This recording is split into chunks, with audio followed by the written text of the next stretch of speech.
In this video, I want to talk about how you can maximize the value of your business if you're planning to sell your business in the next let's call it 1 to 3 years.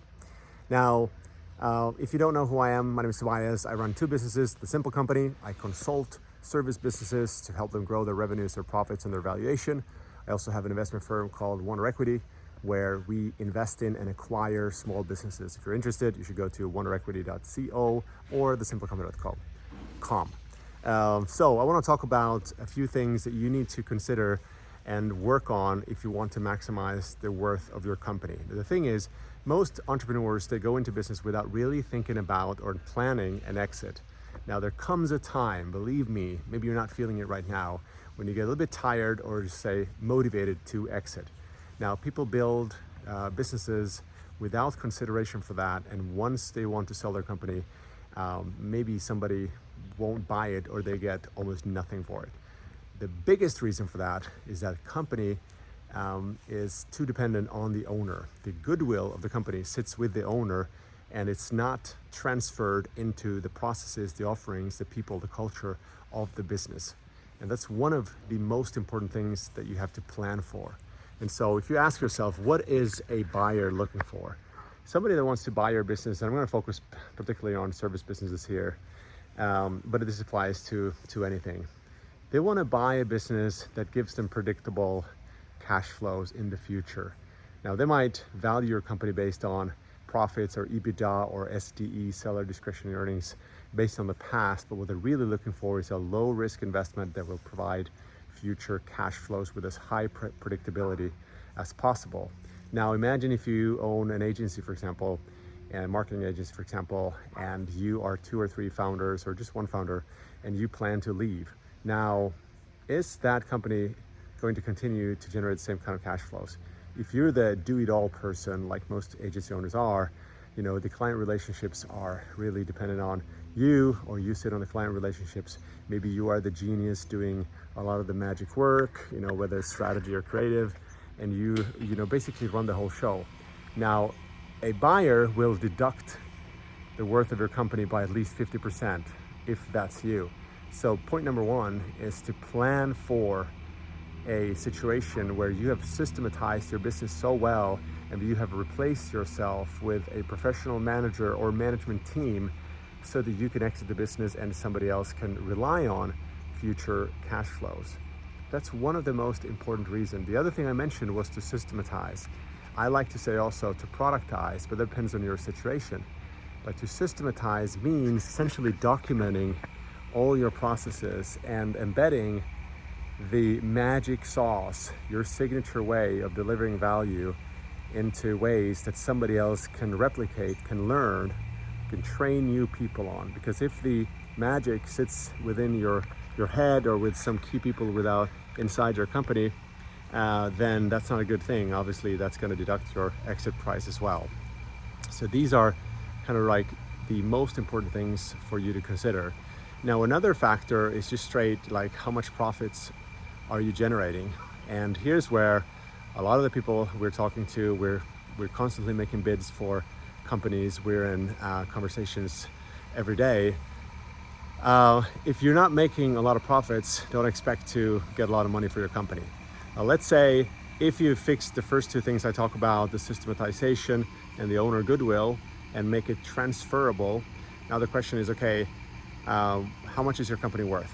So let's say a company that is dependent on the owner and is doing 500,000 in profits will typically sell for anywhere between 2 and 4 as a multiple on profits, or more specifically EBITDA, or I mentioned this other term SDE, which is really not to get too much into it, but it means basically adding back or removing some cost or related to the fact that you are an entrepreneur.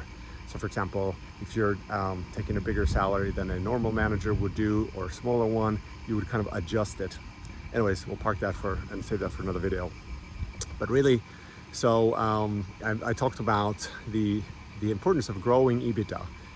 And that's what I do through my company, The Simple Company, by the way. If you're interested, you should talk to us, simplecompany.com.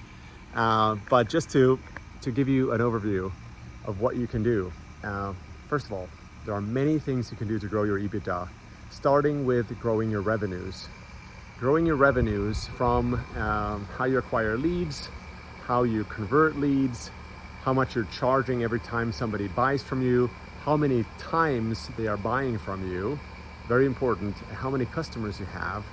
And then we get into the profits and profitability, or the cost side. I mean, these first things also impact profitability that I mentioned. The cost side essentially is about your COGS, how much of the money is going out when you buy something, cost of sales, or cost of goods sold is another term for the same thing. So what's your gross profit and what are your operating expenses?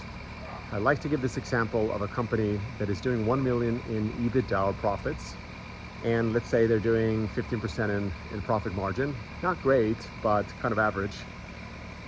If they were to grow their revenue by 30% and save 10% in cost, they would double their EBITDA. Now you take that double EBITDA and apply a good multiple, like a 4 or a 5, if you're selling your company solo. That means, let's say you were 500,000 and you would have gotten, let's say, a 2 or 3, your company was worth 1 million to 1.5. Now let's say your house is in order, you do the things I talked about and a few more. Now suddenly you go from 500,000 to 1 million, and let's say we apply a 4 or 5 multiple, let's say 4 to be conservative. Now you're getting 4 million for a company. Now, what you could also do, if you're an agency, for example, you could join a roll-up. A roll-up essentially where somebody puts together a bunch of companies to make the whole significantly more valuable than its parts, which means, let's say we go from 1 million in EBITDA with 5 or 10 companies, let's say 10 companies. Now suddenly we have a combined EBITDA of 10. We integrate these companies, and now suddenly the exit multiple can sit somewhere between, let's say 8 and 15, but I would say, let's say 12. So if you have that company doing 1 million, it's now worth 12 million on the marketplace. So what happened here is we grew the EBITDA. We did things to optimize the company for an exit, making sure that we have client contracts in place, that we've embedded the goodwill into processes and people and all these other things I mentioned. And we tapped into multiple arbitrage. And now suddenly you walk away with 12 million as part of a roll-up. Maybe you have some costs. Maybe the person who's organizing the roll-up, like we are actually doing this right now, takes a small part of the profits, but still you're making, let's say you're making 10 million or 11 million or whatever it is, you're making a ton of money. So that's pretty cool. If you're interested in that, you should reach out. You could email me at tobias@thesimplecompany.com. I'll explain more how that works. Or if you're interested in getting prepared for an exit, whether that's through us or with us or not, we're here to help you. You can also check out wonderequity.co, and you'll find some links if you want to talk to us. Hopefully that helped. Hopefully that gave you something to think about. Make sure that you plan for your exit and get exit ready well in advance before you do it. That way you'll make much more money. Take care.